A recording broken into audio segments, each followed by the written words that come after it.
Accounting के बारे में बात करते हैं कि हम अकाउंटिंग कैसे करते हैं, how do we do things hair.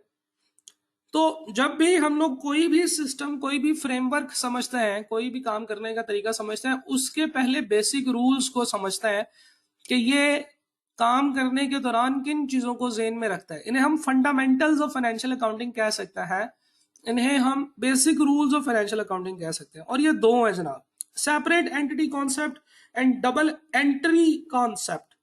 Separate entity concept, entity कहते हैं शख्सियत को, कि सेपरेट एंटिटी कॉन्सेप्ट है कि हम लोग अगर कोई बिजनेस का एक ऑनर है तो हम बिजनेस और ऑनर को सेपरेटली ट्रीट करते हैं, सेपरेट लीगल एंटिटी ट्रीट करते हैं।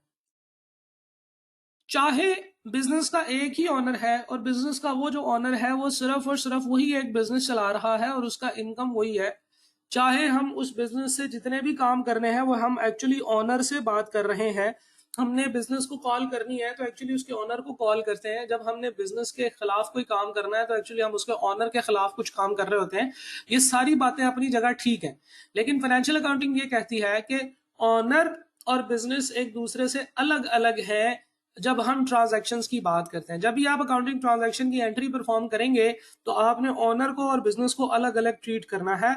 दूसरी बात यह है कि हम लोग बिजनेस की अकाउंटिंग एंट्रीज को समझ रहे हैं, हम ऑनर की अकाउंटिंग एंट्रीज को नहीं समझ रहे कि ऑनर अपने पास अपने लेजर्स के अंदर अपने अकाउंट्स में क्या करेगा। हम बिजनेस की अकाउंटिंग एंट्री समझ रहे हैं। तो जब भी कभी आपको अकाउंटिंग एंट्री बताई जाए तो आप समझेंगे ये इस फैक्ट्री, इस बिजनेस और इस सर्विस प्रोवाइडर की जो है ना वो काम है। हम लोग ऑनर की अकाउंटिंग एंट्रीज नहीं कर रहे। ऑनर और बिजनेस को अलग अलग ट्रीट किया जाएगा और हम लोग बिजनेस की अकाउंटिंग एंट्रीज करते हैं, ऑनर की नहीं करते। दूसरा कॉन्सेप्ट ये है डबल एंट्री कॉन्सेप्ट। कोई भी ट्रांजैक्शन जब होती है तो बिजनेस की सेहत के ऊपर उसके दो इम्पैक्ट्स होते हैं। जब भी कोई ट्रांजैक्शन होती है बिजनेस की सेहत के ऊपर उसके दो इम्पैक्ट्स होते हैं, क्योंकि हमेशा बिजनेस के अंदर जो ट्रांजैक्शंस है, आने वाली भी और जाने वाली भी, उन सबको रिकॉर्ड करना होता है। कोई भी अल्लाह वास्ते कोई काम नहीं करता, हम लाजमी तौर पे कुछ लेंगे तो कुछ देंगे। जैसे नजीर अकबर इलाहाबादी की ये नज़म आपको याद होगी, कल जुग नहीं गरजुग है ये, या दिन को दे और रात ले। इसका मतलब ये है कि when you want to have the night you have to sacrifice that day. यानी कि किस्मत का, कुदरत का सौदा यही है कि एक चीज लेनी है तो कुछ आपको उसके अगेंस्ट सरेंडर करना पड़ेगा, सेक्रीफाइस करना पड़ेगा। क्या खूब सौदा नकद है, इस हाथ दे और उस हाथ ले। वाह जी वाह, क्या बात है। अच्छा, वापस आ जाएं। और छोटी क्लासों में पढ़ी हुई किसी भी नज़म के बारे में सोचना हरगिज़ शुरू नहीं कर देना आपने। आपने वो जो फैज़ अहमद फैज़ की नज़में थी, या जितने भी नज़में जो आप वहाँ पे छोटी क्लासेस में पढ़ा करते थे, जो नज़में नहीं, जो गज़लें होती थी, आई डोंट नो वो गज़लें क्यों ऐड की गई थी, लेकिन ये है कि वो उन गज़लों के बारे में और वो उस तरह की कोई चीज़ ज़हन में नहीं लेकर आनी। वापस आ जाए, वापस आ जाए। कल जुग नहीं कर जुग है ये, यहाँ दिन को दे और रात ले, क्या खूब सौदा नकद है, इस हाथ दे उस हाथ ले। तो जब आप कोई ट्रांजैक्शन करते हैं, you have, in order to get something you have to sacrifice something. जैसे फॉर एग्जांपल अगर आप एक कंप्यूटर लेते हैं तो कंप्यूटर आपको मार्केट से मिलता है और आप कंप्यूटर परचेज करते हैं, तो but you have to sacrifice something which is your cash. इतना सारा कैश तो शायद नहीं देना पड़ेगा, लेकिन थोड़ी अमाउंट ऑफ कैश तो जरूर देनी पड़ेगी। तो जितने का आपने एसेट परचेज किया है उतनी अमाउंट आपको देनी पड़ेगी। This is what we call double entry concept. हर ट्रांजेक्शन के दो इंपैक्ट्स होते हैं। ये दोनों इम्पैक्ट्स होते हैं, ये किसी भी बिजनेस के अंदर काम किए जाने वाली तमाम ट्रांजैक्शंस के ऊपर अप्लाई होते हैं। अगर आप कोई भी बिजनेस करें तो हर ट्रांजैक्शन के दो इम्पैक्ट्स होते हैं। किसी भी बिजनेस के जितने भी हेड ऑफ अकाउंट्स हैं, उन हेड ऑफ अकाउंट्स को 5 मेन कैटेगरीज में डिवाइड किया जा सकता है: कैपिटल, लायबिलिटी, इनकम, एक्सपेंसेस और एसेट। कैपिटल, लायबिलिटी और इनकम, ये वो 3 चीजें होती हैं जिनकी वजह से बिजनेस में कैश आता है, इनफ्लो होता है। जिन चीजों से बिजनेस में कैश इनफ्लो होता है हम कहते हैं कि ये क्रेडिट नेचर के अकाउंट्स है। दो तरह की नेचर्स डिफाइन की जाती हैं, और एक को क्रेडिट नेचर कह दिया जाता है, एक को डेबिट नेचर कह दिया जाता है। तो हर वो चीज जिसकी वजह से बिजनेस में कैश आता है उसे हम क्रेडिट नेचर का अकाउंट कहते हैं। सिमिलरली हर वो चीज जिसकी वजह से बिजनेस से कैश जाता है उसे हम आउटफ्लो यानी कि जिससे होता है उसे हम डेबिट नेचर के अकाउंट्स कहते हैं। अब कैपिटल, लायबिलिटी, इनकम, एक्सपेंसेस क्या होते हैं? ये 5 मेन हेड्स ऑफ अकाउंट्स हैं जिनके ऊपर हम लोग अकाउंटिंग एंट्रीज करते हैं। जब भी कभी अकाउंटिंग एंट्रीज होगी उसके 2 इम्पैक्ट्स जो होते हैं वो इन 5 में से किसी कैटेगरी के ऊपर फॉल कर रहे होंगे। ऐसे भी हो सकता है कि एक एसेट डेबिट हो तो दूसरा एसेट क्रेडिट हो। ऐसे भी हो सकता है कि इनकम डेबिट, इनकम क्रेडिट हो रही है, एसेट डेबिट हो रहा है, यानी कि या तो इनमें से कोई 2 अकाउंट्स या इनमें से एक ही अकाउंट लेकिन उसके ऊपर डबल इम्पैक्ट हो रहा होगा। किसी भी अकाउंटिंग ट्रांजैक्शन के 2 इम्पैक्ट्स होते हैं। एक इम्पैक्ट को हम लोग डेबिट इफेक्ट कहते हैं और दूसरे को हम लोग क्रेडिट इफेक्ट कहते हैं। There are 5 heads of account, 2 categories of these heads of accounts. Debit account वो होते हैं जिनकी वजह से कैश आउटफ्लो होता है, क्रेडिट अकाउंट्स वो होते हैं जिनकी वजह से कैश इनफ्लो होता है। Capital, liabilities and income are credit nature, expenses and assets are debit nature of accounts.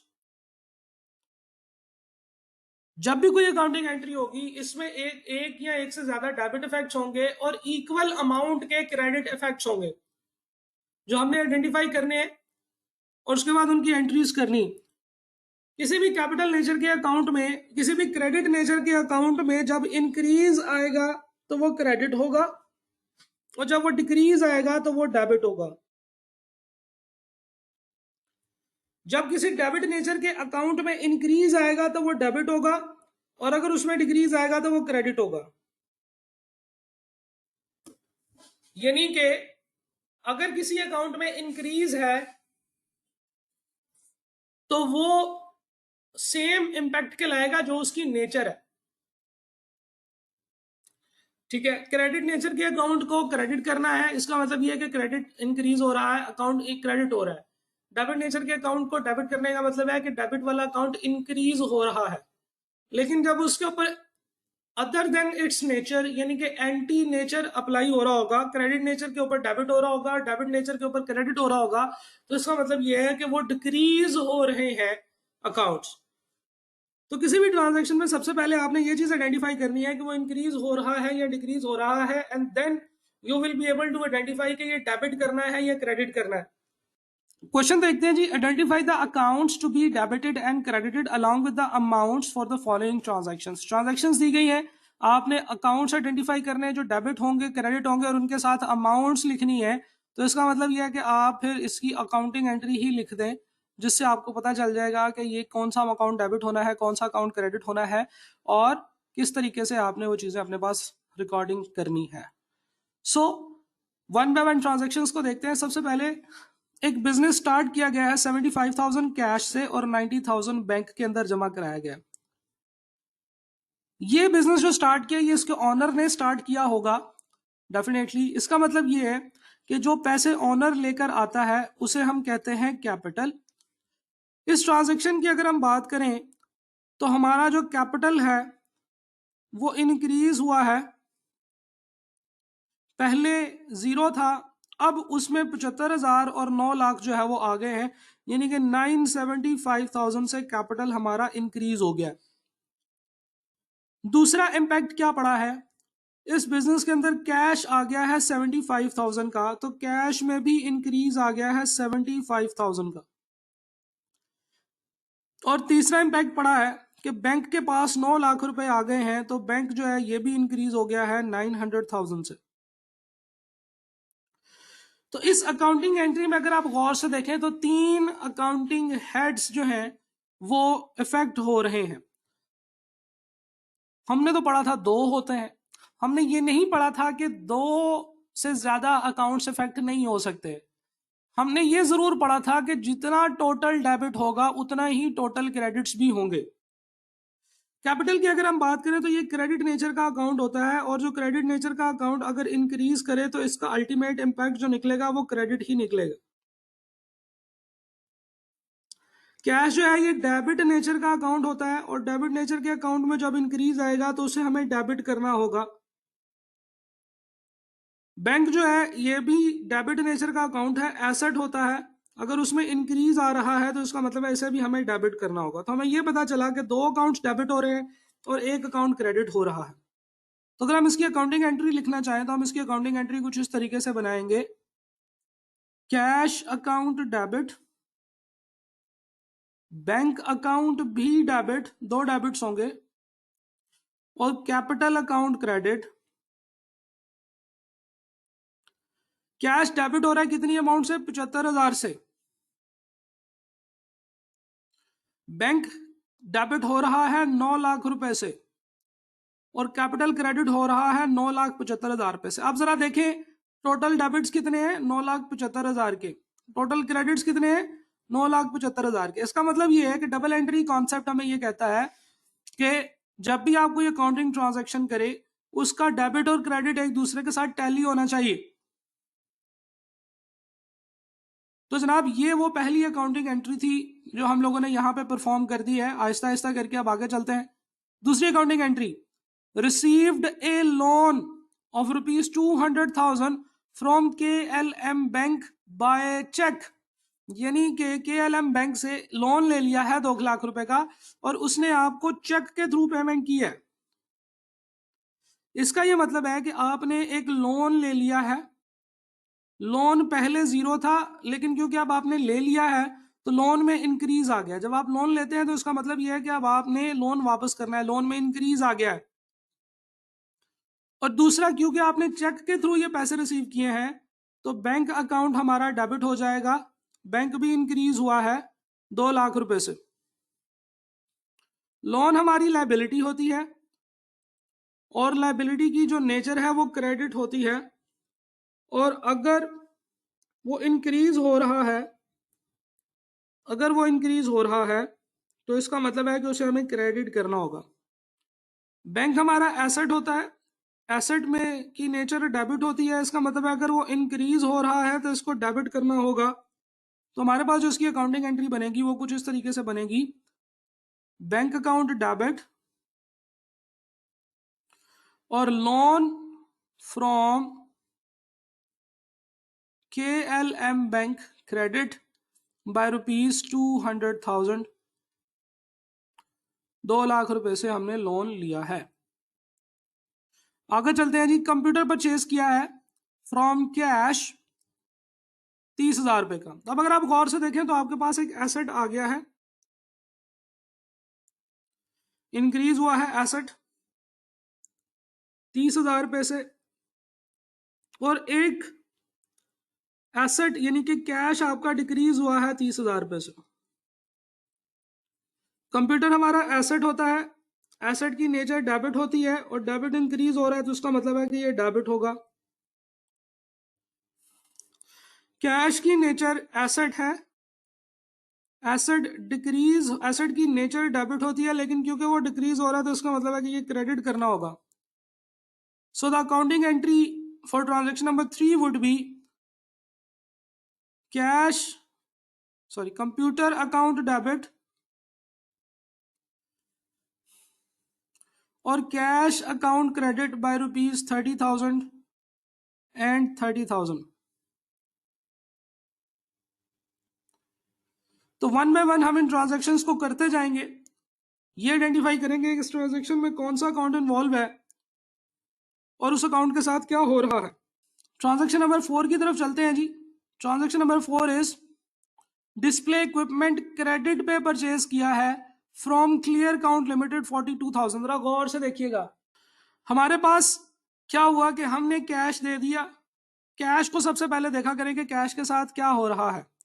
हमने कैश तो दिया ही नहीं, हमने तो उधार पे चीजें ली हैं। तो उसका मतलब यह है कि there is no transaction relating to cash. अगर तो कैश की ट्रांजैक्शन होती ना तो हमारे लिए बहुत आसानी थी।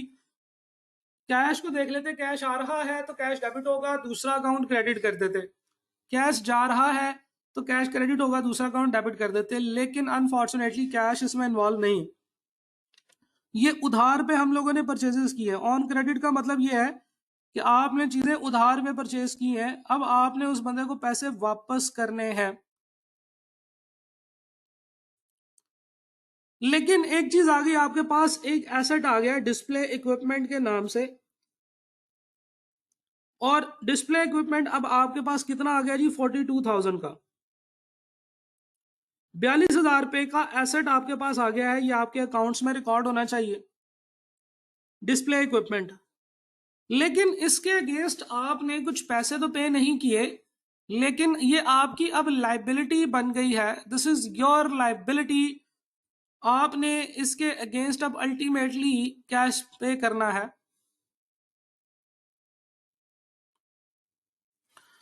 तो जनाब लाइबिलिटी जो है दैट इज योर पेएबल। अब आपका पेएबल भी इंक्रीज हो गया है 42,000 से। पहले आपने किसी का कुछ नहीं देना था, अब आपने क्लियर काउंट को 42,000 रुपीज देने हैं, दिस इज योर लाइबिलिटी। तो जनाब जैसे ही आपका एसेट जो था जिसकी नेचर डेबिट होती है, अगर वो इंक्रीज होगा तो उसे हम करेंगे डेबिट, और पेएबल जो है ये आपकी लाइबिलिटी थी, लाइबिलिटी की जो नेचर होती है वो क्रेडिट होती है, और क्योंकि वो भी इंक्रीज हो रहा है तो इसको क्रेडिट नेचर का एंट्री कहेंगे।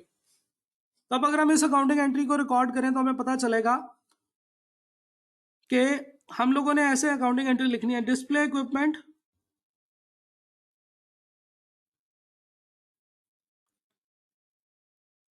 अकाउंट डेबिट और पेएबल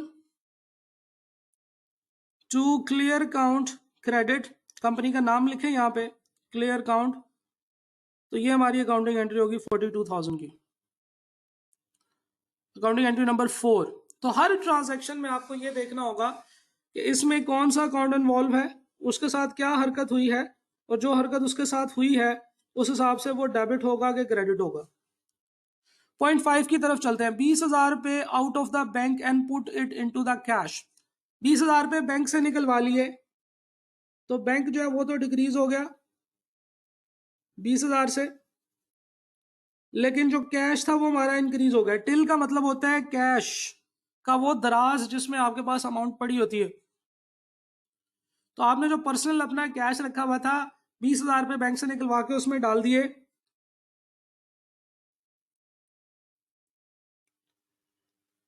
बैंक एक एसेट होता है, एसेट की नेचर डेबिट होती है। डेबिट अकाउंट क्योंकि डिक्रीज हो रहा है तो उसका मतलब ऐसे क्रेडिट करना होगा। कैश एक एसेट है, एसेट की नेचर क्योंकि डेबिट होती है और वो इंक्रीज हो रहा है तो उसे हमें डेबिट करना होगा। इसका मतलब है हमारी अकाउंटिंग एंट्री होगी कैश डेबिट और बैंक अकाउंट क्रेडिट। तो यहाँ पे हम लिखेंगे कैश अकाउंट डेबिट और bank account credit bye ₹20,000, 20,000।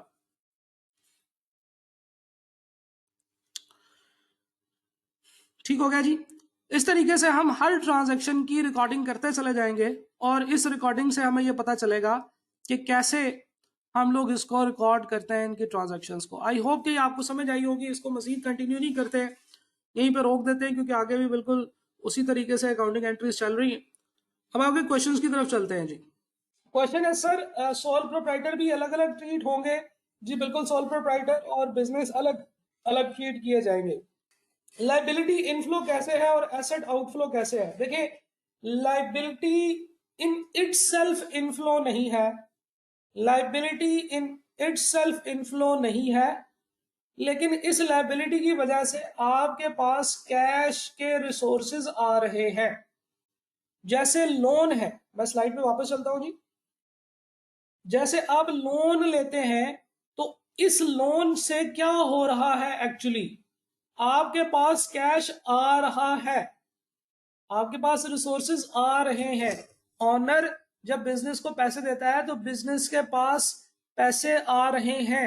Liability capital credit nature, हर वो चीज जिसकी वजह से बिजनेस में कैश आता है उसे हम कैश का इनफ्लो कंसिडर करते हैं और क्रेडिट कहते हैं, क्रेडिट नेचर कहते हैं।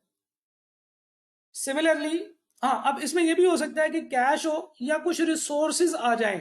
जैसे फॉर एग्जांपल हमने अभी क्लियर अकाउंट से इक्विपमेंट परचेज किया है तो हमारे पास ऐसे एसेट्स आ गए हैं जिनको हम लोग यूज कर सकते हैं।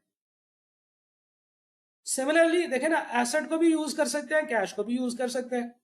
इवन इसमें यह भी हो सकता है कि आपने कुछ एक्सपेंसेस को इस्तेमाल कर लिया है लेकिन अभी तक आपने उसकी पेमेंट नहीं की है, तो हर वो चीज क्रेडिट नेचर की कहलाती है जिससे आपके अकाउंट में कैश आता है, और हर वो चीज डेबिट नेचर अकाउंट कहलाती है जिसकी वजह से आपके अकाउंट से कैश जाता है। ठीक है, उस ट्रांजैक्शन की वजह से क्या हो रहा है यहां से पता चलता है कि उस अकाउंट की नेचर क्या है। क्योंकि बिजनेस का जो सबसे इंपॉर्टेंट पर्पज है वो है कैश कमाना और कैश हासिल करना, और कैश के इर्द गिर्द ही बिजनेस घूमेगा। तो हर वो ट्रांजैक्शन जिसकी वजह से बिजनेस में कैश का इनफ्लो होता है, कैश का या रिसोर्सेज का, आप इस तरह से कर लें, कैश या रिसोर्सेज का इनफ्लो होता है, उसे हम क्रेडिट नेचर का अकाउंट कहते हैं। और हर वो चीज जिसकी वजह से बिजनेस से कैश का या रिसोर्सेज का आउटफ्लो होता है, उसे हम डेबिट नेचर के अकाउंट्स कहते हैं। कैश भी तो एक रिसोर्स ही होता है ना। तो दैट इज वाई मैं कह सकता हूं कि पेएबल टू कस्टमर, कस्टमर को जब आपने पे करना है, कस्टमर को जब आपने पे करना है तो ये आपकी एक लाइबिलिटी है। आपने क्या किया होगा, अच्छा कस्टमर को, पेएबल टू कस्टमर जो है उनके साथ क्या किया होगा आपने, कस्टमर्स वो लोग होते हैं जो आपसे चीजें परचेज करते हैं। तो पेएबल टू कस्टमर कब अराइज होगा, जब उन्होंने चीजें आपको वापस कर दी और आपने अभी तक उसको कैश नहीं दिया। तो जब उन्होंने चीजें आपको वापस की तो उस वक्त आपका पेएबल टू कस्टमर अराइज हुआ। जब उन्होंने चीजें आपको वापस की तो आपके पास रिसोर्सेज आ गए, जो चीज उसने आपको वापस की वो आपके पास वापस आ गई। फर्ज करें आपने उसे 200 बोरियां सीमेंट की दी थी, तो कस्टमर ने आपको 200 बोरियां सीमेंट की वापस दे गया, कहता मुझे नहीं चाहिए ये सीमेंट, रखो अपने पास। तो रिसोर्सेज आपके पास आ गए हैं, कैश या रिसोर्सेज जब आपके पास आ जाते हैं और अल्टीमेटली आपने फिर उसमें कैश पे करना है, तो वो आपकी लायबिलिटी कंसिडर की जाएगी।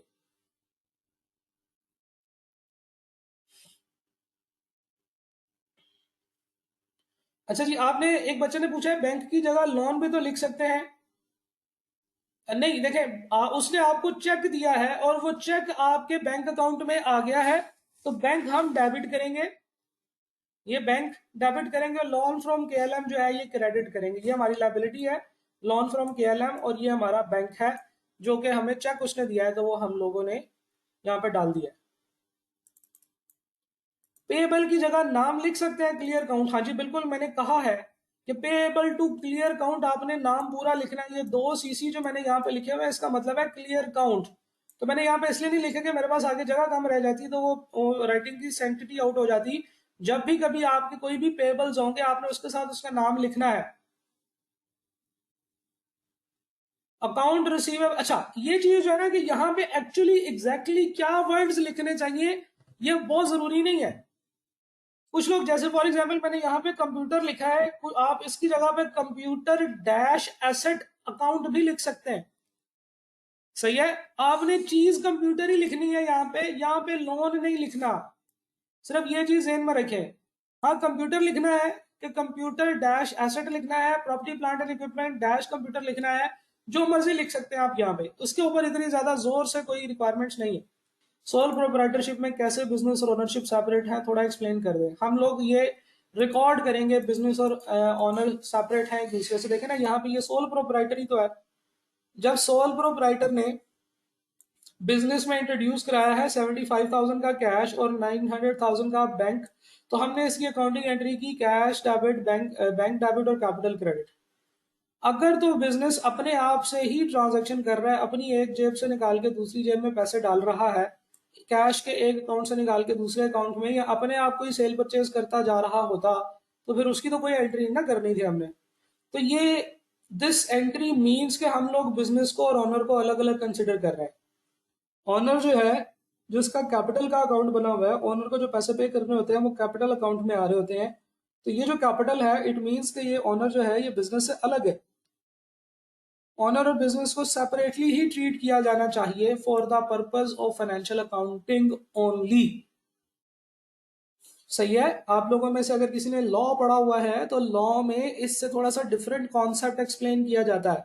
लॉ वाले कहते हैं कि सोल प्रोप्राइटर और पार्टनरशिप एक दूसरे में मर्ज हैं। सोल प्रोप्राइटर और पार्टनरशिप में सिंगल अपना सेपरेट एंटिटी कॉन्सेप्ट नहीं लगता, सिंगल एंटिटी कॉन्सेप्ट लगता है।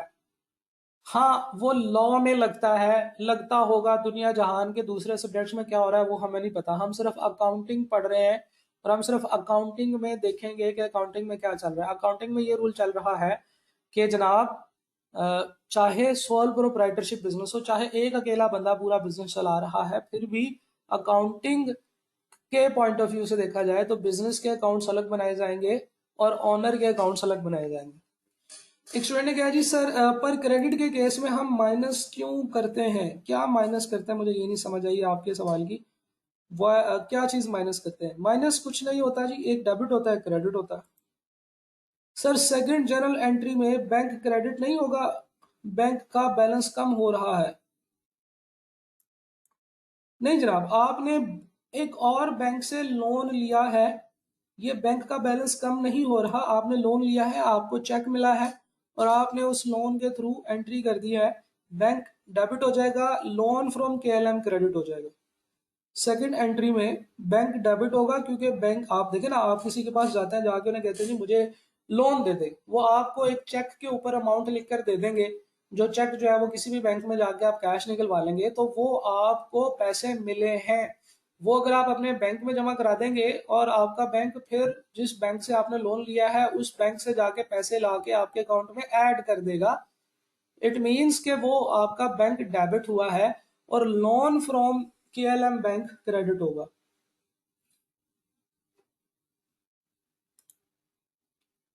एसेट और एक्सपेंस बढ़ेगा तो डेबिट रिकॉर्ड होगा। सर क्रेडिट कैसे? आपने बिल्कुल ठीक बात कही है और मैंने ये हरगिज नहीं कहा कि एसेट और एक्सपेंसेस जब इंक्रीज होंगे तो वो क्रेडिट होंगे, ये मैंने कहाँ पे कहा? Where did I told you this? Debit increase हुआ है, डेबिट होगा, डेबिट इंक्रीज हुआ है, ये भी ठीक है। Asset debit increase debit, asset debit increase debit, asset credit, asset की नेचर डेबिट होती है लेकिन वो डिक्रीज हो रहा है क्रेडिट। आप शायद इसको कंफ्यूज कर रही हैं, ये जो चीज़ है जो यहाँ पे मैंने लिखी हुई है, डेबिट, एसेट की नेचर डेबिट है लेकिन क्योंकि वो डिक्रीज हो रहा है तो इसलिए उसे क्रेडिट कहेंगे। एसेट की nature debit increase debit, asset की लायबिलिटी एसेट डेबिट। सही लिखा हुआ जी, मेरा ख्याल है आप शायद गलत पढ़ रही हैं, इसको जरा गौर से देखें, नहीं तो मुझे बताएं आपको कहाँ पे कंफ्यूजन है। सर अच्छा जी, ये वही सवाल आ गया सर, ट्रांजैक्शन में ये ना बताया हो कि क्रेडिट पे है या कैश पे तो डिफॉल्ट कैटेगरी कौन सी होती है? अच्छा हाँ, अगर तो उन्होंने ये ना बताया हो कि ये आपने उधार पे ली है या आपने पैसे देकर ली है, तो नॉर्मली फर्ज करें ना, अगर लिखा हो कि bought display equipment for rupees 42,000, ठीक है, ये बीच में ये ना लिखा हो on credit from clear account 42,000, तो इसका ये मतलब होता है कि आपने पैसे देकर चीजें ली हैं। अगर बिजनेस का नाम लिया हो या ऑन क्रेडिट का वर्ड इस्तेमाल किया हो और ये ना लिखा हो कि हमने कैश पे ली है, तो फिर हम इसे क्रेडिट ट्रीट करेंगे। लिख लें अपने पास। पहली चीज, अगर तो उसने लिखा हो कि डिस्प्ले इक्विपमेंट परचेज किया है 42,000 का, तो इसका मतलब है आपने कैश पे परचेज किया है। दूसरी चीज, अगर कंपनी का नाम लिखा हो या ऑन क्रेडिट का वर्ड लिखा हो और ये ना लिखा हो कि ये ऑन डेबिट है, तो फिर इसका मतलब है कि वो, सॉरी, ऑन कैश है, फिर इसका मतलब है कि ये कैश पे ही क्रेडिट पे परचेजिंग है। चलो मैं भी लिख देता हूँ ताकि आपके लिए कंफ्यूजन ना हो। फर्ज करें कि अगर उसने क्रेडिट का वर्ड यूज किया हुआ है तो फिर तो ये क्रेडिट ही है। फर्ज करें कि उसने कहा हुआ है कि ऑन कैश हमने परचेज किया है, तो फिर जारी बात है ये कैश के थ्रू परचेज हुई है। अगर कुछ भी नहीं लिखा हुआ, अगर कुछ भी नहीं लिखा हुआ, इफ नथिंग इज रिटन, तो यहां पे दो रूल्स है। नंबर वन, अगर बिजनेस का, उस बिजनेस का नाम लिखा हो जिससे परचेज की है, तो फिर आप समझें कि ये क्रेडिट पे परचेज की है। और अगर नाम ना लिखा हो तो फिर आप समझें कि ये कैश पे परचेज की है। ये रूल आ गया आपके पास। सबसे पहले आप देखें कि क्रेडिट तो नहीं लिखा हुआ, अगर क्रेडिट लिखा हुआ है तो ठीक है, फिर आपने क्रेडिट पे परचेज किए। अगर कैश लिखा हुआ है तो फिर ठीक है, फिर आपने कैश पे परचेज किए।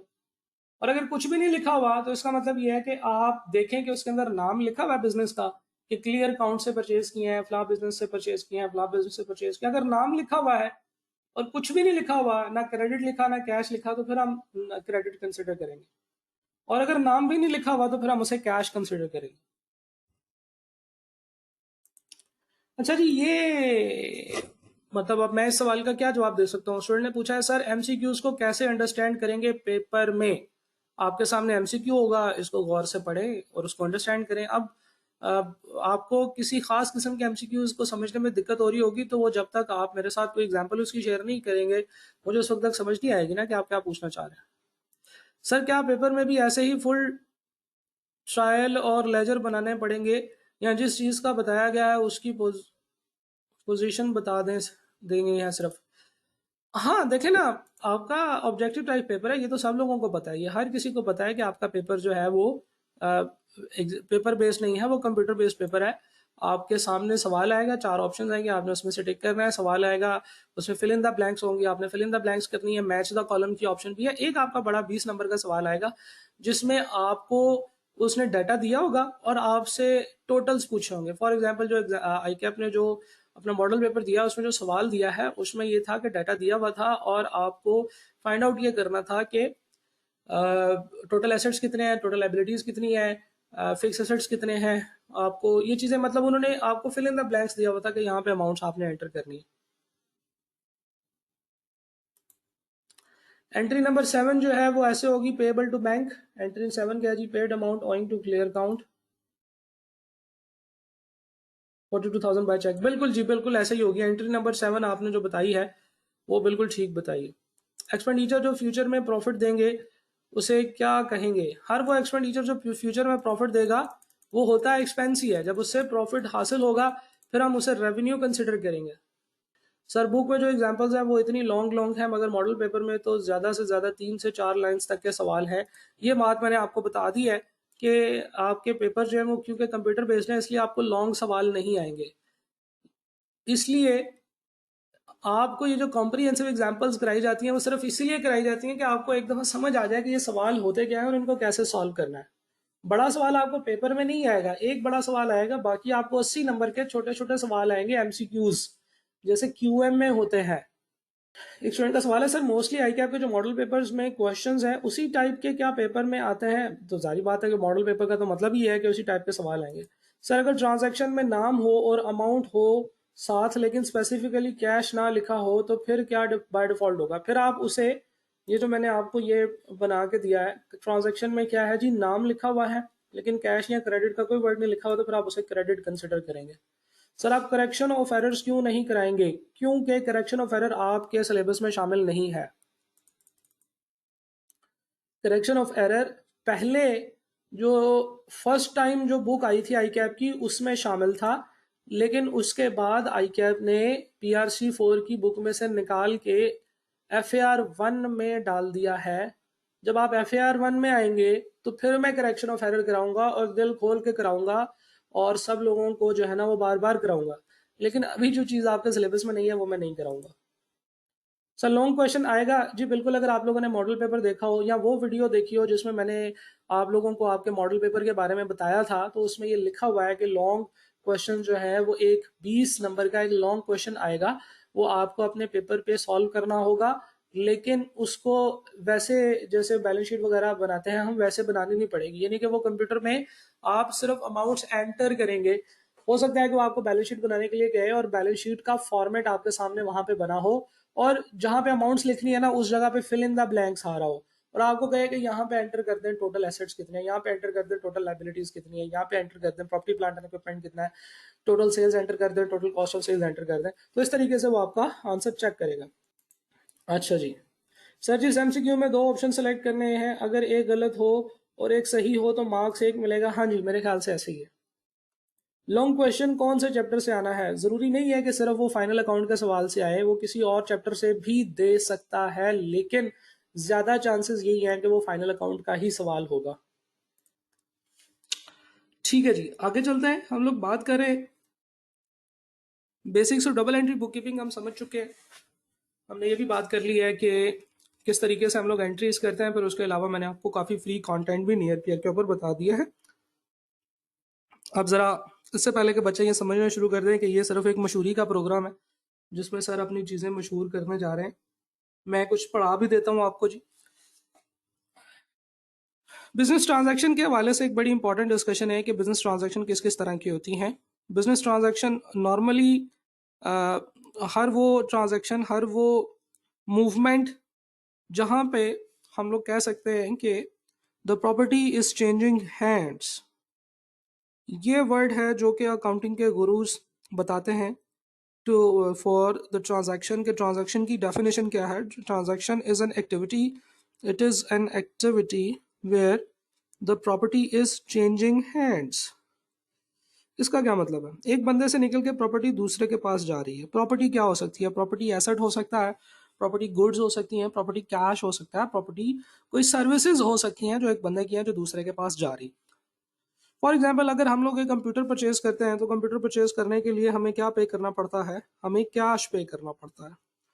तो कंप्यूटर और कैश आपके पास है, you are the owner of cash. फर्ज करें कि ट्रांजैक्शन से पहले आप दुकान में, मार्केट में घूम रहे हैं, तो हम बात करते हैं कि जी आ, हमारे पास कैश है, दुकानदार ने अपनी दुकान में बहुत सारे कंप्यूटर रखे हुए हैं। जब तक हमारी और उसकी ट्रांजैक्शन नहीं हो जाती है, कैश हमारा है और कंप्यूटर दुकानदार का है। जब हम लोग उससे क्या कंप्यूटर देखते हैं, फिर जब हम पैसे दे देते हैं और वो हमें उसके अगेंस्ट बिल दे देता है, तो फिर उसका मतलब है कि ट्रांजैक्शन हो गई है। अब वो कंप्यूटर आपका है और कैश उस बंदे का है, दुकानदार का है। अब फर्ज करें कि वो कंप्यूटर आपने ले लिया है और एक और बंदा आगे कहता है कि मैं तुम्हें इस कंप्यूटर के मजीद 10,000 ऊपर दूंगा। दुकानदार को कहता है कि यार ये वाला कंप्यूटर जो इस बंदे के पास है ना, ये मुझे चाहिए। वो कहता है यार ये तो मैंने सेल कर दिया। वो कहते हैं नहीं नहीं, यही मुझे दे दो, मैं तुम्हें 10,000 ज्यादा पैसे दूंगा। तो वो दुकानदार जो है वो आपसे उठा के उसको दे नहीं सकता। क्यों? क्योंकि वो कंप्यूटर अब आपका हो गया है जो थोड़ी देर पहले उसका था।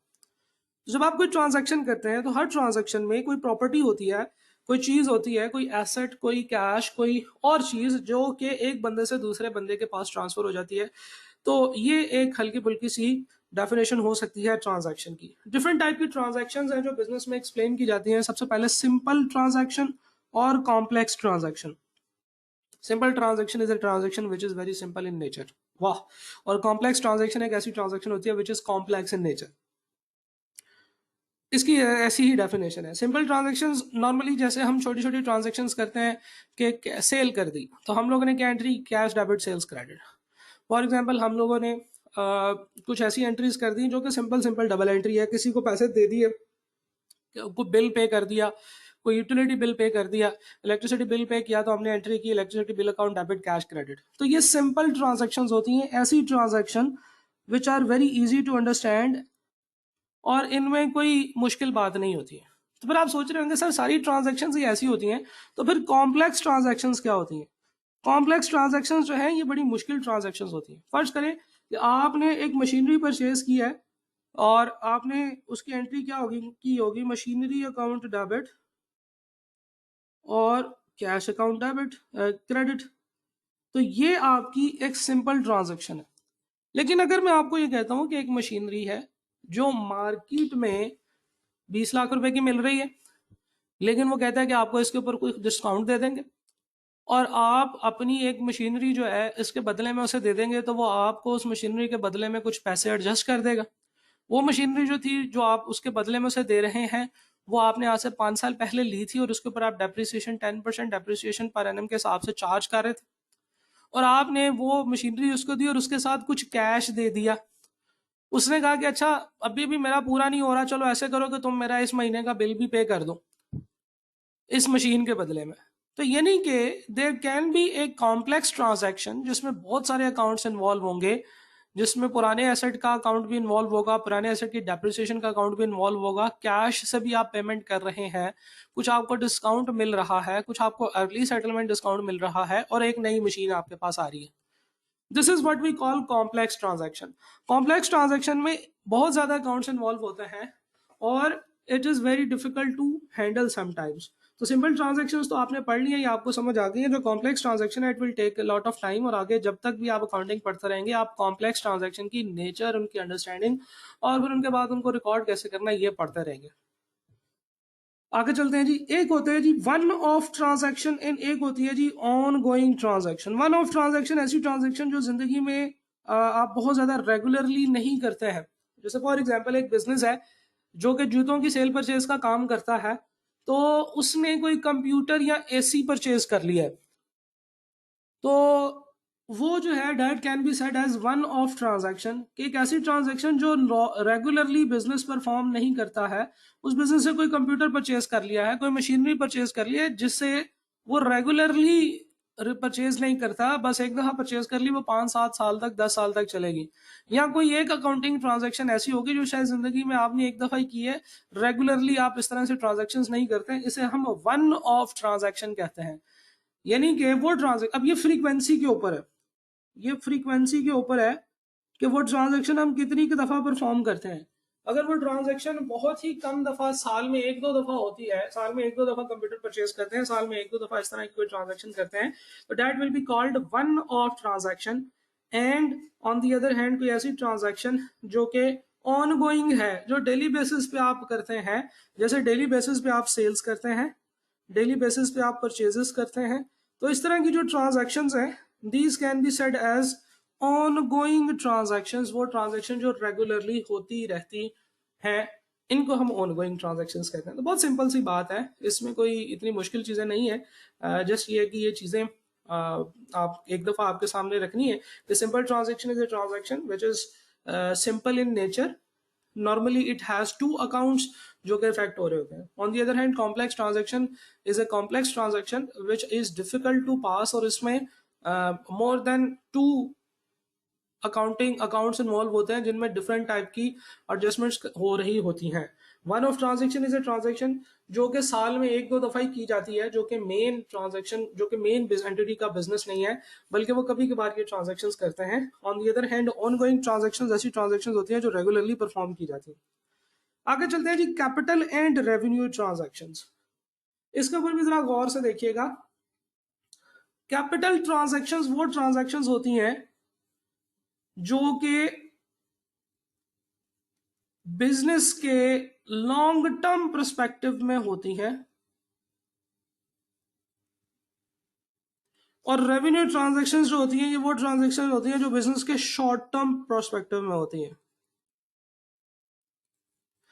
अच्छा, इसकी एक निशानी और है, जरा गौर से समझिएगा, अगर वो निशानी आपको समझ आ गई तो बहुत सारे काम आसान हो जाएंगे। देखिए, रेवेन्यू का वर्ड आपको पता है कि रेवेन्यू का जो वर्ड होता है, ये statement of profit and loss में दिखाया जाता है सबसे पहले, जिसे हम सेल्स भी कहते हैं। तो रेवेन्यू का जो वर्ड है, ये प्रॉफिट एंड लॉस में यूज होता है, ऐसे ही ना जी। और जो कैपिटल है, ये आपको पता है, ये हम लोग बैलेंस शीट के अंदर दिखाते हैं, स्टेटमेंट ऑफ फाइनेंशियल पोजीशन के अंदर दिखाते हैं, SOFP। तो हर वो ट्रांजैक्शन जिसकी वजह से बैलेंस शीट की आइटम्स अफेक्ट होती हैं, उन्हें हम कैपिटल ट्रांजैक्शंस कहते हैं। और हर वो ट्रांजैक्शन जिसकी वजह से statement of profit and loss की आइटम्स अफेक्ट होती हैं, उन्हें हम रेवेन्यू ट्रांजैक्शंस कहते हैं। ठीक है जी।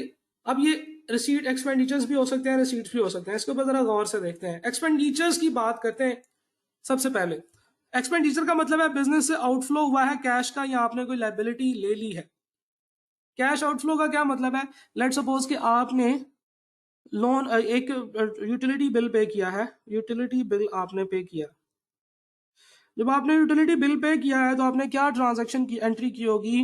बिल एक्सपेंस अकाउंट डेबिट और कैश अकाउंट क्रेडिट, ऐसी एंट्री की होगी ना। तो आपने कैश पे किया, लेट सपोज 20,000 रुपए का आपका बिल था, तो आपने 20,000 रुपए से एंट्री परफॉर्म कर दी।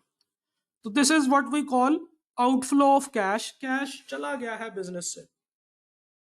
सेकंड इज कि आपने यूटिलिटी बिल पे नहीं किया, लेकिन आपने उसको पेएबल के तौर पे रिकॉर्ड कर लिया है, तो हम कहते हैं bill expense account debit and bill payable account credit. देखें, ऐसे भी तो हो सकता है कि आपका बिल आ गया हो और आपने पे ना किया हो, किसी भी वजह से आपको भूल गया पे करना, और आपने अपने पास एंट्री रिकॉर्ड कर ली, क्योंकि वो एक्सपेंस तो आपका हो चुका है। अक्रूवल्स एंड प्रीपेमेंट्स के कॉन्सेप्ट में आपने पढ़ा होगा कि एक्सपेंस जब हो जाए तो उसे रिकॉर्ड कर लेते हैं। यानी कि अगर आपने उसे पे किया है तो कैश के साथ रिकॉर्ड कर लें, अगर आपने उसे पे नहीं किया है तो उसका पेएबल खड़ा करें। This is what we mean when we say expenditure of a business से मुराद है आउटफ्लो ऑफ कैश या taking up of a liability. Expenditures दो तरह के होते हैं, रेवेन्यू एक्सपेंसेस और कैपिटल एक्सपेंडिचर्स, जिनके बारे में अभी हम बात करते हैं। कैपिटल एक्सपेंडिचर्स की तरफ चलते हैं। Expenditures which result in the acquisition of non current assets और improvement of their earning capacity. Non current assets, property plant and equipment वगैरह को अगर कोई हम लोग ऐसा एक्सपेंस करें जिससे हम कोई एसेट परचेज कर रहे हैं, नॉन करंट एसेट है, कोई ऐसा फिक्स एसेट है जिसके ऊपर आप डेप्रिसिएशन चार्ज करते हैं, तो वो आपकी किधर आता है? वो बैलेंस शीट में आता है, स्टेटमेंट फाइनेंशियल पोजीशन में आता है ना। तो जो स्टेटमेंट ऑफ फाइनेंशियल पोजीशन में जो आइटम्स आती हैं वो कैपिटल एक्सपेंडिचर्स कहलाती हैं। ठीक है जी। कैपिटल एक्सपेंडिचर्स और non current assets resulting in the appearance of non current asset in the accounts of the business. कोई ऐसा एक्सपेंस कर दें जिसकी वजह से, यानी कि आपने उस एसेट को परचेज कर लिया है या उसके ऊपर कोई और काम किया है। The total amount of capital expenditure is not deducted from income. ये इनकम में डिडक्ट नहीं होता, ये बैलेंस शीट में यूज होता है। ठीक है जी। It is deemed to be expenditure that brings benefit to the business over more than one accounting period. देखें ये बात मैंने कही ना, मैंने कहा था कि लॉन्ग टर्म जो ट्रांजैक्शंस होती हैं, ऐसे एक्सपेंसेस जिनसे आपको एक से ज्यादा अकाउंटिंग ईयर्स में फायदा होना है, एक से ज्यादा सालों में फायदा होना है, उसे हम कैपिटल एक्सपेंडिचर्स कहते हैं। तो फिर इसका जो उल्ट होगा उसे हम रेवेन्यू एक्सपेंडिचर्स कहेंगे। Revenue expenditure is the expenditure which is incurred in either for the purpose of trading of the business. जो डेली बेसिस पे हम लोग ट्रांजैक्शंस कर रहे हैं, आप एक्सपेंस पे करते हैं, आप परचेजेस करते हैं, ये सारी की सारी चीजें जो है ना, ये आपकी रेवेन्यू एक्सपेंडिचर्स कहलाती हैं। क्यों? क्योंकि ये रेवेन्यू को अर्न करने के लिए खर्चे किए गए हैं। अब रेवेन्यू को अर्न करने के लिए खर्चे कौन कौन से होते हैं? आपने पैसे दे दिए, आपने चीजें परचेज की, आपने यूटिलिटी बिल्स पे किए, आपने कुछ भी ट्रांजैक्शन पे की है, तो वो हमारी रेवेन्यू एक्सपेंडिचर कहलाती है। फॉर एग्जांपल सेलिंग एक्सपेंसेस पे किए हैं, डिस्ट्रीब्यूशन एक्सपेंसेस पे किए हैं, एडमिनिस्ट्रेटिव एक्सपेंसेस पे किए हैं, इंटरेस्ट एक्सपेंसेस पे किए हैं, यानी कि this is to maintain the existing earning capacity. ठीक है जी। फॉर एग्जांपल एसेट्स को रिपेयर किया है और इस तरह की चीजें, तो ये सारी की सारी रेवेन्यू एक्सपेंडिचर्स कहलाती है। तो जब हम एक्सपेंडिचर्स की बात कर रहे हैं तो फिर इनकम की बात भी होनी चाहिए। हर वो इनकम जो हमें बैलेंस शीट की आइटम्स वगैरह से, यानी कि वो आइटम्स जो बैलेंस शीट में लिखी हुई हैं उनसे जनरेट होती है, जैसे प्रॉपर्टी प्लांट एंड इक्विपमेंट वगैरह है, तो उनसे जनरेट हो रही है, तो उसे हम कैपिटल इनकम्स कहते हैं। और हर वो चीज जो कि हमारी नॉर्मल एक्टिविटीज से जनरेट हो रही है, नॉर्मल एक्टिविटीज से जो इनकम जनरेट हो रही है, इसे हम रेवेन्यू इनकम कहते हैं। फॉर एग्जाम्पल सेल्स है, सेल्स ऑफ स्क्रैप है, ठीक है जी, ठीक है, अदर इनकम्स वगैरह हो सकती हैं जो कि हमारी रेवेन्यू की वजह से आई हैं। ये सारी की सारी रेवेन्यू एक्टिविटीज कहलाती हैं, रेवेन्यू इनकम्स कहलाती हैं। और वो सारी चीजें जो प्रॉपर्टी प्लांट एंड इक्विपमेंट से रिलेटेड है। प्रॉपर्टी प्लांट एंड इक्विपमेंट से इनकम कैसे आ जाएगी? जब हम प्रॉपर्टी प्लांट एंड इक्विपमेंट को, अपने फिक्स एसेट को, अपने कंप्यूटर को, अपनी गाड़ी को बेचेंगे, तो फिर उससे हमें इनकम मिलेगी, जिसे हम कैपिटल रेवेन्यू कह सकते हैं, कैपिटल बेस्ड रेवेन्यू कह सकते हैं। राइट। अब कुछ एग्जांपल्स देख लेते हैं आपके सामने है, जिससे हमें पता चलेगा कि ये इनकम है या एक्सपेंसेस है, और ये इनकम रेवेन्यू है या कैपिटल एक्सपेंडिचर है। First of all, purchase of premises. Premises का मतलब होता है जगह परचेज करना। अब ये item property plant and equipment में जाती है, तो सबसे पहले देखें कि ये इनकम है या एक्सपेंसेस है। तो आपने क्योंकि पे किया है, दिस इज योर एक्सपेंसेस। और ये कौन सा एक्सपेंस है, ये हमें यहाँ से पता चलेगा कि ये आइटम बैलेंस शीट में जाती है या प्रॉफिट एंड लॉस में जाती है। तो ये आइटम बैलेंस शीट में जाती है, तो हम इसे कहेंगे दिस इज कैपिटल एक्सपेंडिचर। आगे चलते हैं जी। सॉलिसिटर्स। सॉलिसिटर कहते हैं वकील को, in connection with the purchase of premises. किसी भी प्रेमिसेस को परचेज करने के लिए जो सॉलिसिटर है, जिसने सॉलिसी का किरदार अदा किया है, यानी कि वो बंदा जो हमारे और जो इस जगह के सेलर के दरमियान में ब्रिज बना हुआ था, उसको हमने कुछ पैसे पे किया, तो definitely this is an expense. और ये एक्सपेंस क्योंकि कैपिटल को परचेज करने के लिए, कैपिटल एसेट को परचेज करने के लिए आया है, तो ये हमारी कैपिटल एक्सपेंस कहलाएगा। Cost of adding extra storage capacity. देखें, एक्स्ट्रा स्टोरेज कैपेसिटी है मेन फ्रेम कंप्यूटर में, तो हर वो चीज जिससे हमारे एसेट्स जो है, अब देखें ये खर्चा है ना, तो हम कहते हैं yes this is an expense. अब अगला सवाल ये है कि ये रेवेन्यू एक्सपेंस है कि कैपिटल एक्सपेंस है? तो रेवेन्यू एक्सपेंस जो था वो ये था कि वो उस साल का फायदा होता है, लेकिन कैपिटल एक्सपेंसेस अगले आने वाले बहुत सारे सालों का फायदा होता है। तो ये देखें कि जब हमने कंप्यूटर में एक्स्ट्रा स्टोरेज कैपेसिटी ऐड कर दिया, तो वो जब तक कंप्यूटर चलता रहेगा, 2 साल, 5 साल, 10 साल, हमें उसका बेनिफिट मिलता रहेगा। तो this is what we call capital expenditure. Computer repairs and maintenance cost. अब repair and maintenance is something जिससे हमें बेनिफिट नहीं होगा, ये सिर्फ यही थी कि हमने इसकी मेंटेनेंस के ऊपर खर्चे वगैरह कर दिए। तो जो रिपेयर मेंटेनेंस कॉस्ट होती है, this is always always a revenue expense. ठीक है। अब आप ये सोच रहे हैं कि सर कंप्यूटर की रिपेयर और मेंटेनेंस जो है उससे भी तो हमें जब तक वो कंप्यूटर इस्तेमाल होता रहेगा फायदा होता रहेगा। देखें, कंप्यूटर की रिपेयर और मेंटेनेंस जो है, दिस मींस कि कंप्यूटर की कैपेसिटी में कोई इंक्रीज नहीं आया। जब किसी चीज से, किसी काम से कंप्यूटर की कैपेसिटी में इंक्रीज आएगा तो उसे हम रेवेन्यू एक्सपेंस कंसिडर करेंगे। अदरवाइज जो रिपेयर एंड मेंटेनेंस होते हैं ये रेवेन्यू एक्सपेंसेस होते हैं। Profit on the sale of an office building, again ये देखें, आपको प्रॉफिट मिला है, दिस इज योर इनकम। अब ये इनकम कौन सी है, रेवेन्यू है या कैपिटल है? तो देखेंगे कि कौन से सोर्स से आई है। हमारी प्रॉपर्टी प्लांट एंड इक्विपमेंट की आइटम से आई है, इसका मतलब ये है कि ये हमारी कैपिटल इनकम है। ठीक है, यानी कि वो चीज जो कि बैलेंस शीट में प्रेजेंट की जाती है उसका नाम रखा हुआ है हमने कैपिटल, और कैपिटल ट्रांजैक्शन, और जो चीज हमारी प्रॉफिट एंड लॉस में लिखी गई होती है उसे हम रेवेन्यू कहते हैं। Revenue from the sales by credit card, देखे ना, आपने क्रेडिट कार्ड के थ्रू सेल्स की है। सेल्स आपका एक्टिविटी है, नॉर्मल एक्टिविटी है, आप सेल्स करते हैं चीजों को। जो आपने सेल्स की है चीजों को, इसका मतलब यह है कि ये आपकी रेवेन्यू एक्टिविटी है। सेल्स जो है वो रेवेन्यू के अंदर आती है।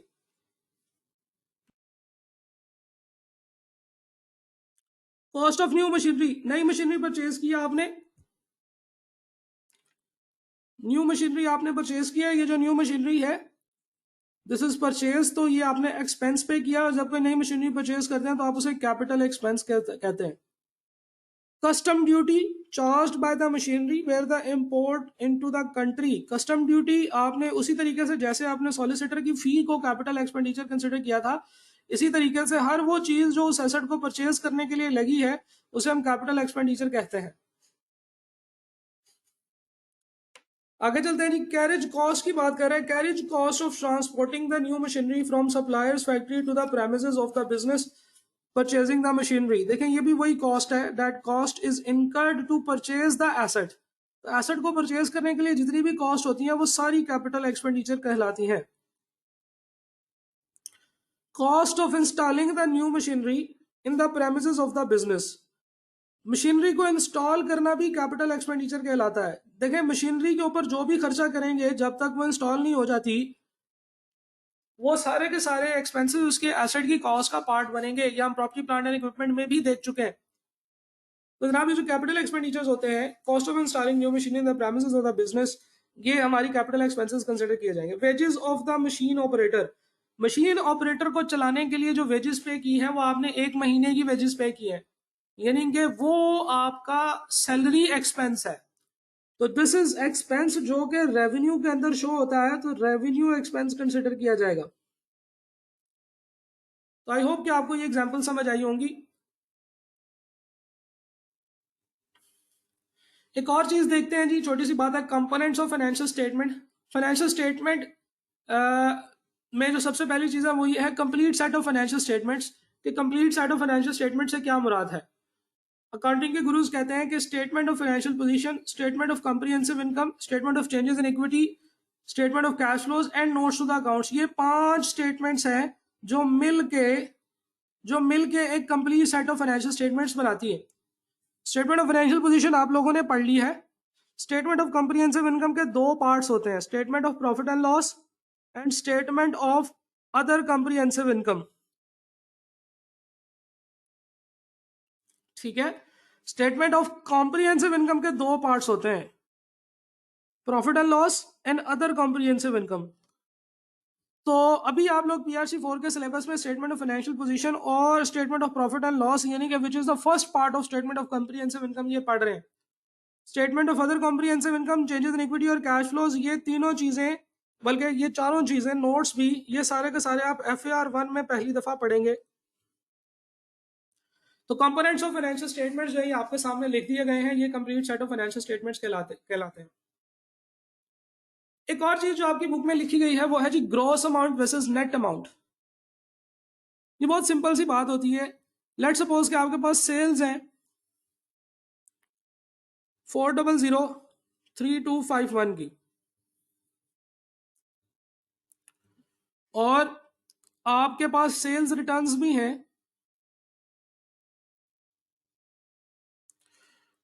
3251 की। तो सेल्स में से सेल्स रिटर्न माइनस करेंगे तो हमारे पास एक्चुअल सेल्स आएंगी जो हमें अपने अकाउंट्स में लिखनी चाहिए, statement of profit and loss में लिखनी चाहिए सेल्स।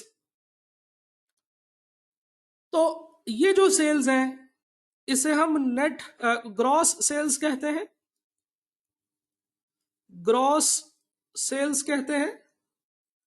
और सेल्स रिटर्न माइनस करने के बाद जो अमाउंट्स होती है इन्हें हम नेट सेल्स कहते हैं।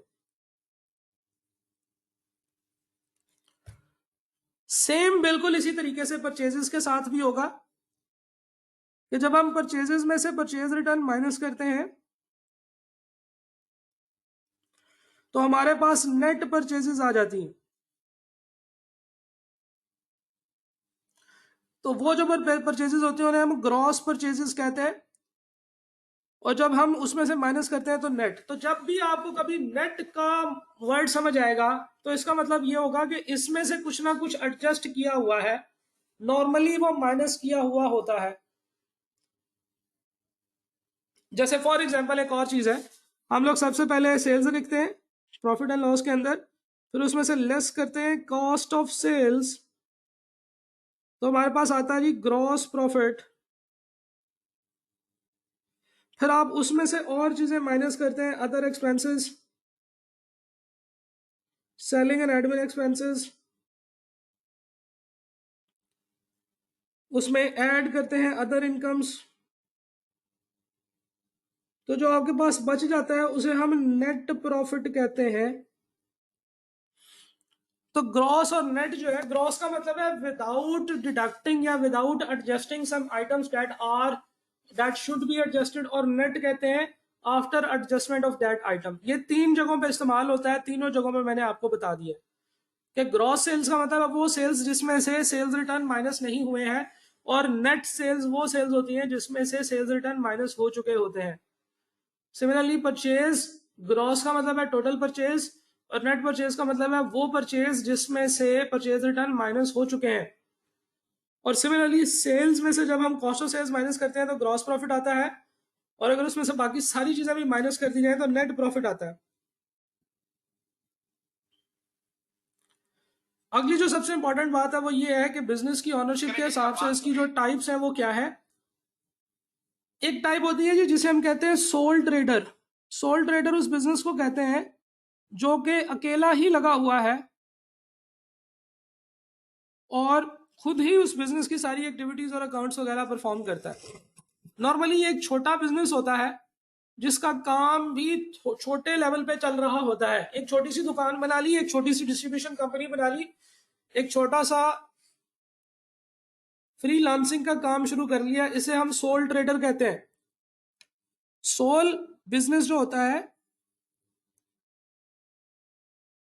ये उसी ऑनर के पास जो है ना वो होता है, उसका ऑनर वही पर्सन होता है जो इस बिजनेस को चला रहा है, और वही बंदा उसको मैनेज भी कर रहा होता है। नॉर्मली सोल ट्रेडर के ऊपर जो बंदा मैनेज कर रहा है उसी की जिम्मेदारी है कि वो इसकी फाइनेंशियल स्टेटमेंट्स भी बनाए, और नॉर्मली सोल ट्रेडर के ऊपर रेगुलेशंस वगैरह इतनी नहीं होती हैं कि ये सोल ट्रेडर जो है ना ये अपना अकाउंट लाजमी तौर पे बनाए। क्यों? क्योंकि इसका लेवल कम होता है, ये अकेला ही इस बिजनेस का स्टेक होल्डर होता है, अकेला ही इसका ओनर होता है, और अकेला ही बंदा ये बिजनेस चला रहा होता है। तो that is why we can say that कि सोल ट्रेडर का जो बिजनेस है वो बंदा अकेला चला रहा होता है, वो ही उसका ओनर होता है। और इस तरह के बिजनेस में तो बहुत ज्यादा हमारे लिए फाइनेंशियल स्टेटमेंट्स बनाने की रिस्पॉन्सिबिलिटी और फाइनेंशियल स्टेटमेंट बनाने के लिए रेगुलेशंस इतनी ज्यादा नहीं होती हैं। पार्टनरशिप की तरफ चलते हैं। जब 2 से लेकर 20 तक के दरमियान के लोग मिलकर कोई बिजनेस बनाते हैं और चलाते हैं, और उसके प्रॉफिट और लॉस और उसकी खुशी और गमी के साथी बन जाते हैं, इस तरह के बिजनेस को हम लोग कहते हैं कि ये पार्टनरशिप बिजनेस है। पार्टनरशिप बिजनेस के जो ओनर्स जो होते हैं उनको हम पार्टनर्स कहते हैं, और इट इज मैनेज्ड बाय सम और all of the partners.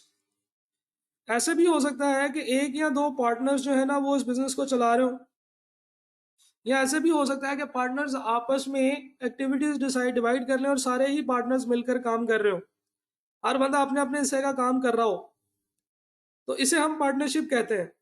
Partnership में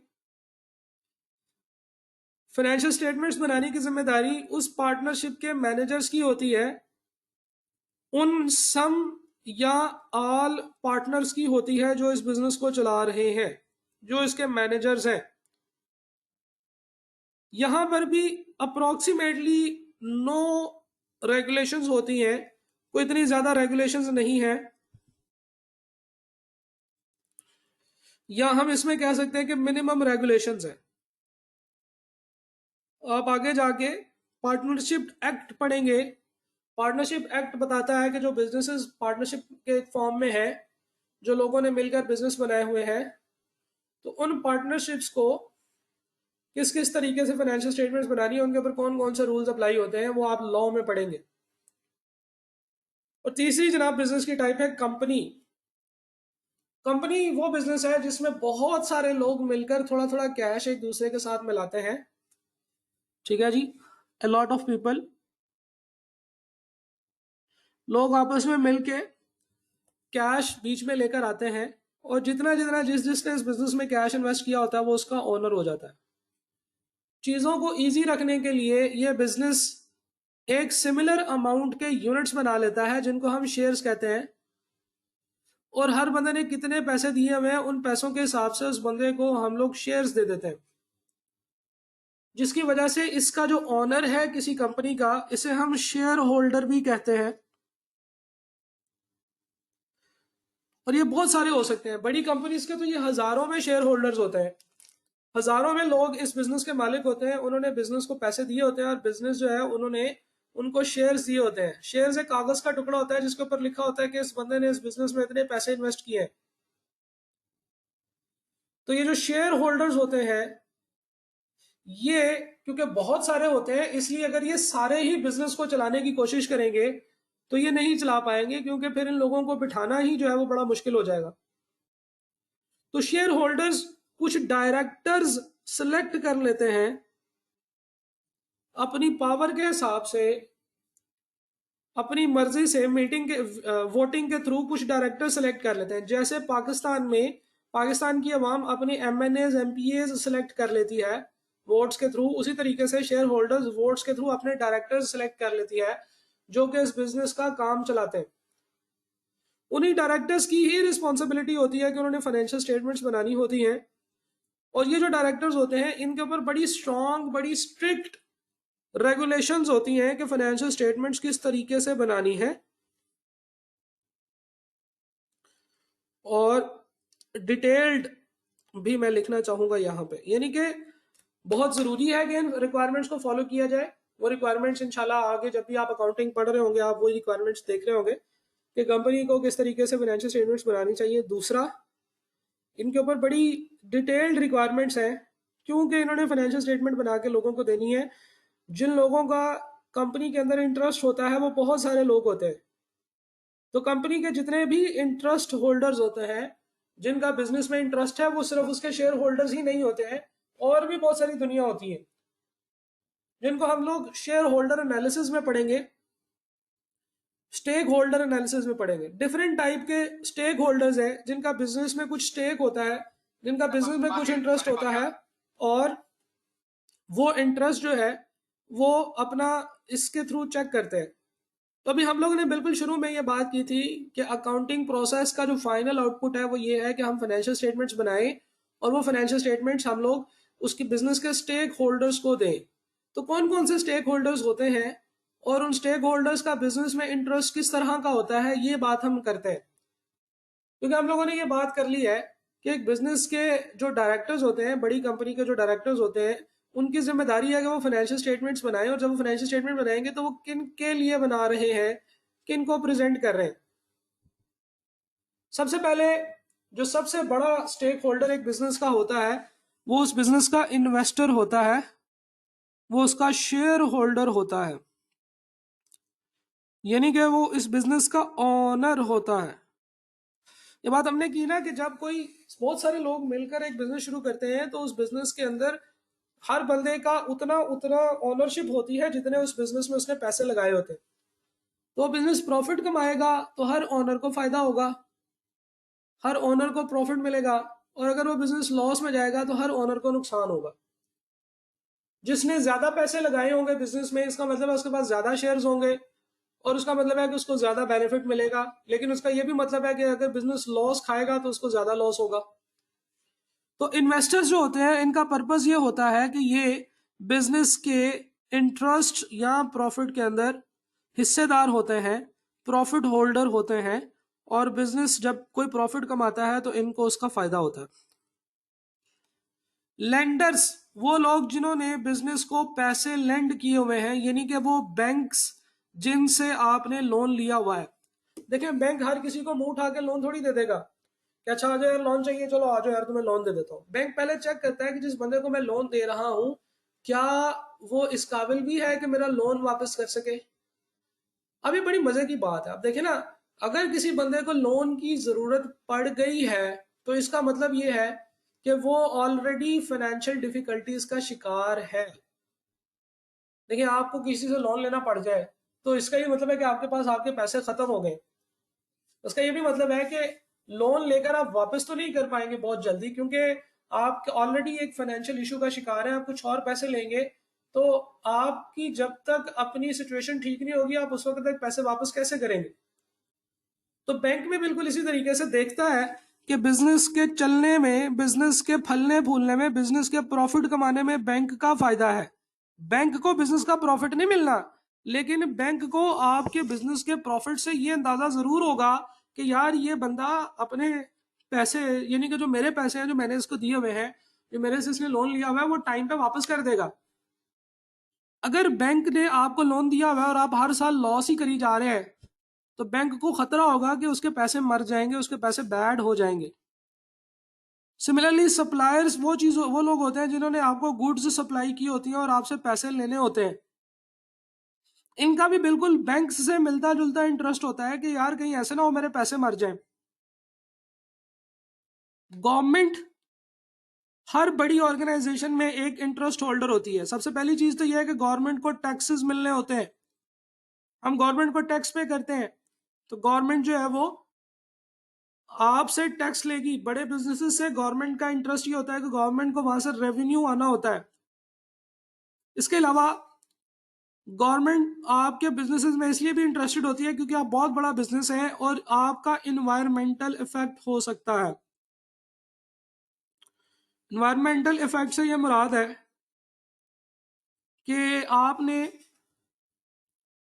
कोई मशीन लगाई हुई है, बहुत बड़ी मशीनरी है, उस मशीनरी से इन्वायरमेंट खराब हो रहा है। तो गवर्नमेंट आपके ऑपरेशंस के अंदर इस तरह से भी इंटरेस्टेड होगी कि आप कोई ऐसा काम तो नहीं कर रहे जिससे इन्वायरमेंट इफेक्ट करी जा रहे हैं आप। पब्लिक आपके आपका स्टेक होल्डर है एक बिजनेस का। पब्लिक का बिजनेस में ये इंटरेस्ट है कि वो देखे कि आपको यहाँ पे क्या अपॉर्चुनिटीज मिल रही हैं। कहीं ऐसे तो नहीं है कि एक ऐसी सोसाइटी में आपने अपना फैक्ट्री लगाई हुई है जिस सोसाइटी में इर्द गिर्द के लोगों के ऊपर जो है ना वो धुएं की वजह से उनकी सेहत खराब हो रही है। आपकी मशीन चलती है उससे धुआं निकलता है, आपकी मशीन चलती है उसमें से वाटर हजार्डियस मटेरियल निकलता है जो कि उस एरिया के पानी को खराब कर रहा है। वहां पे रहने वाले लोगों का इंटरेस्ट ये है बिजनेस के अंदर। सिमिलरली एम्प्लॉयज का इंटरेस्ट बिजनेस के अंदर ये होता है कि बिजनेस जो है वो कंटिन्यू रहे, बिजनेस बंद ना हो, बिजनेस प्रॉफिट में रहे ताकि उनकी रोजी रोटी लगी रहे। अगर बिजनेस बंद हो गया तो उनकी रोजी रोटी बंद हो जाएगी, उनको दूसरी जगह पे जॉब करनी पड़ेगी और आजकल आपको पता है जॉब के हालात कैसे हैं। सिमिलरली कस्टमर्स वो लोग जिन्होंने आपसे चीजें परचेज करनी है वो बहुत हद तक आपके ऊपर डिपेंडेंट होते हैं। फर्ज करें कि एक जूते बनाने वाली कंपनी है, वो मेरे से चमड़ा परचेज करती है तो वो मेरे ऊपर डिपेंडेंट है। अगर मैं उसे चमड़ा देने से इनकार कर दूं और उसे कहीं मार्केट से चमड़ा ना मिले तो उसकी अपनी फैक्ट्री रुक सकती है। तो मेरा जो कस्टमर है उसका मेरे बिजनेस के अंदर बहुत बड़ा इंटरेस्ट होगा कि वो बिजनेस जो है ये मेरा चलता रहे, मेरी एक्टिविटी होती रहे ताकि उसको मेरे से सामान मिलता रहे और उसकी फैक्ट्री चलती रहे। बिजनेस के मैनेजर्स का भी बिजनेस में इंटरेस्ट होता है, क्योंकि मैनेजर्स की परफॉर्मेंस परफॉर्मेंस जो है वो उस ऑर्गेनाइजेशन की परफॉर्मेंस की बेस के ऊपर इवेल्युएट होती है। तो ये वो लोग हैं जिनका बिजनेस में इंटरेस्ट है।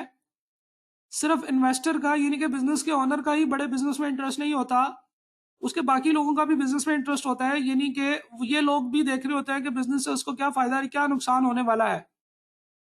तो ये थे जनाब वो स्टेक होल्डर्स जिनका बिजनेस में इंटरेस्ट होता है। चैप्टर 1 की चीजें हम लोगों ने कंप्लीट कर ली हैं। आई होप कि आपको ये चीजें समझ आई होंगी। सवाल अभी देख लेते हैं जी।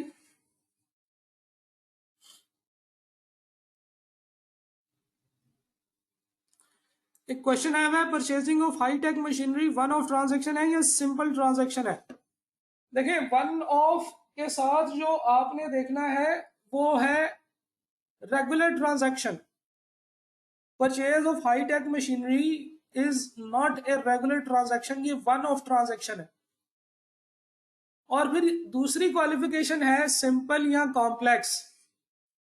तो उस ट्रांजैक्शन में ये फॉल करती है सिंपल ट्रांजैक्शन के अंदर। तो हम ये कहेंगे कि ये सिंपल ट्रांजैक्शन भी है और वन ऑफ ट्रांजैक्शन भी है। अगला सवाल देखते हैं सर, क्या दो या दो से ज्यादा सिंपल ट्रांजैक्शंस मिलकर कॉम्प्लेक्स ट्रांजैक्शन बन सकती हैं? हाँ जी, बिल्कुल बन सकती हैं। तो इन्वेस्टर स्टेक होल्डर कैसे हुए? इन्वेस्टर को बिजनेस से प्रॉफिट मिलता है। स्टेक होल्डर सिर्फ वही बंदा नहीं होता जो बिजनेस के अंदर काम कर रहा होता है। स्टेक होल्डर हर उस बंदे को कहते हैं जो बिजनेस के साथ रिलेटेड है, जिसका बिजनेस के अंदर ख्वाहिश है, जो बिजनेस के ऊपर इंटरेस्ट रखता है, जो बिजनेस की नॉलेज रखता है, वो देखना चाहता है कि ये बिजनेस क्या काम कर रहा है क्या नहीं।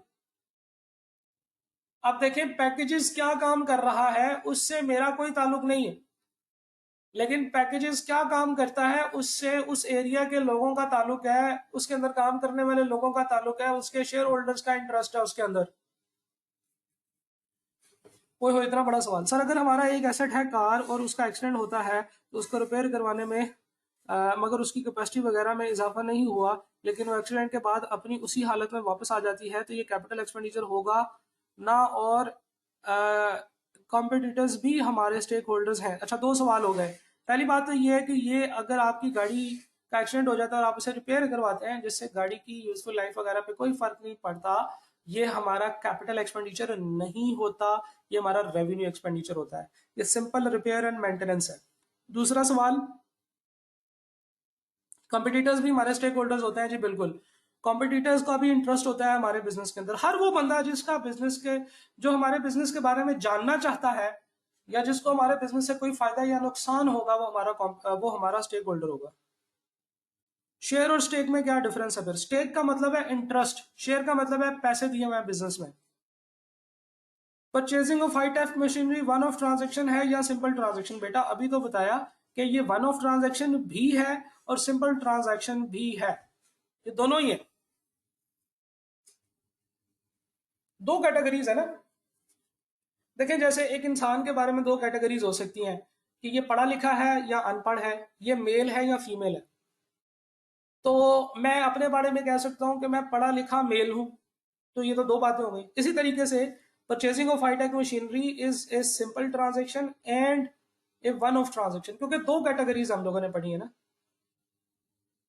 बल्कि तीसरी कैटेगरी भी इसमें हमने पढ़ी है कि ये रेवेन्यू ट्रांजेक्शन है कि कैपिटल ट्रांजेक्शन है, तो हम कहेंगे कि ये कैपिटल ट्रांजेक्शन है, क्योंकि हाईटेक मशीनरी आपने एक से ज्यादा सालों में इस्तेमाल करनी है।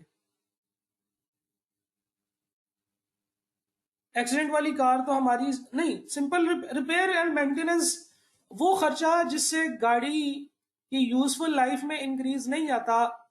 इस तरह के जितने एक्सीडेंटल रिपेयर मेंटेनेंस होते हैं ये सिंपल रिपेयर मेंटेनेंस है, ये कैपिटल एक्सपेंडिचर्स नहीं कहलाएंगे।